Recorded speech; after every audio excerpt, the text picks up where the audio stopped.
जैसे संध्या काल में लगाया गया दीप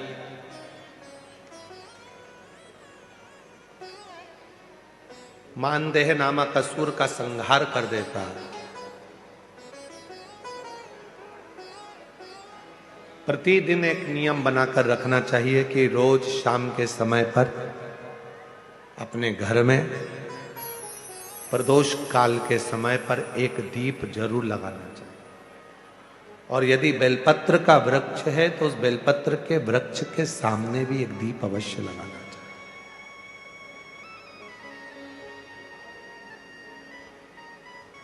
6 महीने में, 3 महीने में, 2 महीने में, 1 महीने में ऐसा नियम बनाया करो कि मुझे बेलपत्र की पूजन करना।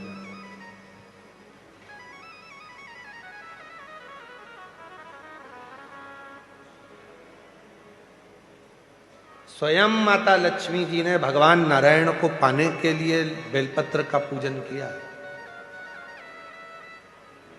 जब इंद्र की पूरी सत्ता चली गई थी, सारा की सारा धन इंद्र का चले गया था, असुरों ने उस इंद्र के सिंहासन पर अपना कब्जा जमा लिया था, तब इंद्राणी ने, स्वयं सची मां इंद्राणी ने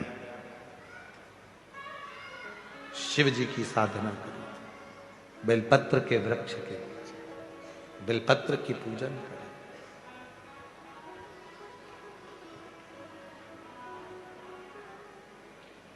कभी दिल कर जाए तुम्हारा तो कभी महीने में, 1.5 महीने में, 2 महीने में बेलपत्र के पेड़ के नीचे जल लेकर बैठो। बेलपत्र के वृक्ष के नीचे दूध नहीं चढ़ाना, बेलपत्र के वृक्ष के नीचे दही नहीं चढ़ाना, शहद भी नहीं चढ़ाना।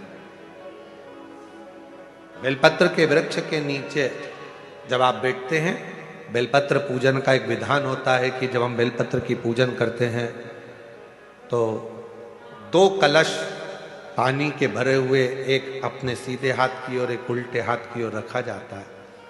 पूजन की थाली बीच में रखी जाती है। 2 बत्ती का, लंबी बत्ती का, 2 बत्ती लंबी घी की जलाई जाती है। लंबी बत्ती बेलपत्र के वृक्ष के नीचे 2 बत्ती लंबी जोड़ा बनाकर उसको जलाया जाता है। फिर दोनों हाथ में कलश में जल है, बेलपत्र के वृक्ष के नीचे दोनों हाथों का जल धीरे धीरे शिव जी का स्मरण कर कर, नारायण लक्ष्मी का स्मरण कर कर, मां आदि शक्ति गौरा का स्मरण कर कर, रिद्धि सिद्धि गणेश का स्मरण कर कर उसको चढ़ाओ। प्रार्थना करो, विनय करो, मेरे जीवन में बहुत कष्ट है, उसको मिटाना है आपको। हेलो दोस्तों, स्वागत है। मैं आपका दोस्त MM टोटल व्लॉग्स। आज हम पंडित प्रदीप जी मिश्रा के माध्यम से सुनेंगे महत्वपूर्ण। शिव आपसे प्रसन्न होते हैं, वैसे मेरी जिंदगी भी प्रसन्न करना है आपको। जल चढ़ाकर दोनों पात्रों का थोड़ा थोड़ा जल कलश में बचा लेना है, पूरा पात्र खाली नहीं करना है, दोनों को वापस रखना है। और थोड़ी सी हल्दी पीसी हुई शिव जी के उस बेलपत्र पर लगाएं, थोड़ा कुंकुम वो भी बेलपत्र पर लगाएं। 7 दाने अक्षत के, केवल 7 दाने अक्षत के बेलपत्र को छुआकर अपनी थाली में रख लें।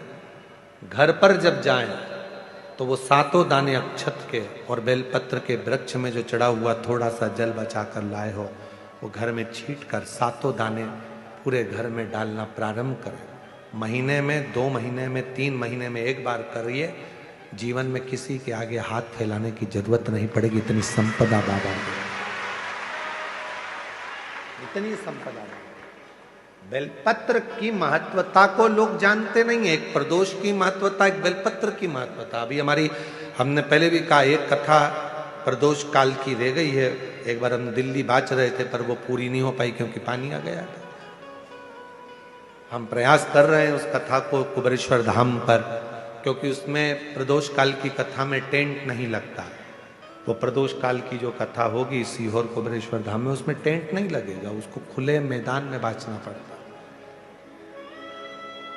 आप और हम सब खुले मैदान में बैठकर प्रदोष काल में उस कथा को सुने और उसमें प्रदोष की महत्वता को जाने। और हमारी तरफ से हम तो आज प्रकाश जी आपको भी, दीना भाभी जी आपको भी, दोनों को निमंत्रण दे रहे हैं। जब भी सीहोर में जब कथा हो प्रदोष काल की, तो एक दिन कम से कम आप लोग आकर उस कथा की पूजन आपको भी करना रहे, प्रदोष काल की कथा।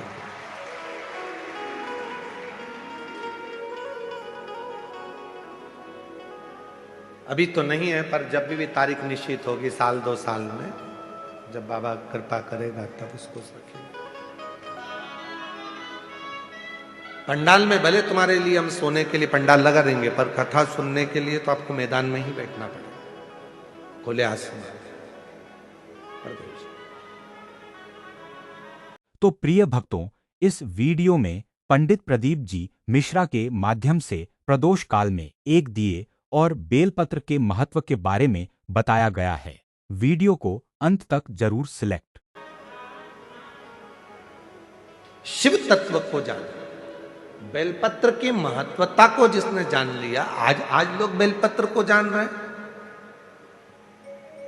कि बेलपत्र खाने से शुगर, बीपी, थायराइड जैसी बीमारियां भी ठीक हो जाती हैं। उस बेलपत्र की महत्वता को जान। और फिर निवेदन है, आपके शरीर में कष्ट है तो बेलपत्र का सेवन करो। रोज रोज बेलपत्र वैसे ही नहीं खाना। कई बार बेलपत्र खाने से मुंह में छार छार पना जाता है, कई बार मुख का स्वाद भी कम हो जाता है बेलपत्र खाने से। तो निवेदन है, रोज रोज ना खाइए, जब जरूरत है। और जरूरी नहीं कि आप 3 पत्ती यहां से जो बेलपत्र दी जाती है, 7 दिन तक जो रोज एक बेलपत्र दी जाती है, वो तो खाने के लिए दी जाती है। पर समापन के दिन की बेलपत्र तो खाने की नहीं रहती, उसको तो ले जाकर लोग लाल कपड़े में बांध अपने घर में रख देते हैं तिजोरी में। आखिरी दिन की बेलपत्र तो वैसे भी तिजोरी का भंडार के लिए होती है। तो जो बेलपत्र होती है, जरूरी नहीं कि तुम पूरी बेलपत्र खाओगे तो दवाई असर करेगी। बेलपत्र का अग्रण्य भाग का थोड़ा सा पत्र भी यदि हम पा लेते हैं, उसको ग्रहण करते हैं, तो वो भी उतना असर करता है। और रोज खाने की जरूरत नहीं है। रोज अगर शिव मंदिर जा रहे हो, शिवालय जा रहे हो, शंकर जी के मंदिर जा रहे हो, देवालय जा रहे हो, तो बेलपत्र लाओ, वहां से मना नहीं है। उसको इकट्ठा करो, एकाग्रित कर कर सुखा लो। सुखाकर रोज शिव जी की चढ़ी हुई बेलपत्र को सुखाकर फिर उसका चूरा बना लो। जब तुम्हें लगे कि शुगर गड़बड़ हो रही है, बीपी गड़बड़ हो रहा है, थायराइड गड़बड़ हो रहा है, तो एक चुटकी उसमें से लेके निगल लो, पानी पी लो। बाबा की कृपा से आधा घंटा, 1 घंटे में वो sugar, BP, thyroid sub level में आना प्रारंभ हो गया। उस बेलपत्र की महत्वता को जिसने जाना, कभी कुबेरेश्वर धाम जाओ तो कुबेरेश्वर बाबा के धाम पर जो 200-300 साल पुराना, जो 300 साल के ऊपर पुराना बट वृक्ष है, जहां बाबा बैठे हैं, बटकेश्वर महादेव, उसका दर्शन करो। उस पेड़ की छांव में बैठकर बाबा का मंत्र जाप करो। अभी अभी हमने थोड़ा सा उसको बंद कर दिया था, क्योंकि वहां बाबा के जोड़ा घूम रहा था तो वो शरीर पर चढ़ जाता था, इसलिए अभी स्थान पर वहां जाना थोड़ा बंद कर दिया था, पर पुनः वापिस उसको खोल दिया। बेलपत्र की वाटिका है छोटी सी, उस बेलपत्र की वाटिका के पास में बैठकर भगवान शिव का नाम उच्चारण करो, नाम स्मरण। शिव भक्ति करो जहां तक हो सके, शंकर की अविरल भक्ति को धारण करो।